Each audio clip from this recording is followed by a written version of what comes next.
Chesapeake Bay from Sandy Point to North Beach, Maryland, until 1 o'clock p.m. At 12:12 p.m., National Weather Service Doppler radar indicated a thunderstorm capable of producing wind gusts in excess of 50 knots over Mayo.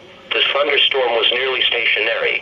This thunderstorm will be near Severn River, Greenberry Point. Wind gusts of at least 34 knots. Locally, high waves and dangerous lightning can't be expected. Boaters should seek safe harbor immediately until this storm passes. Report severe weather to the Coast Guard or nearest law enforcement agency. They will relay your report to the National Weather Service.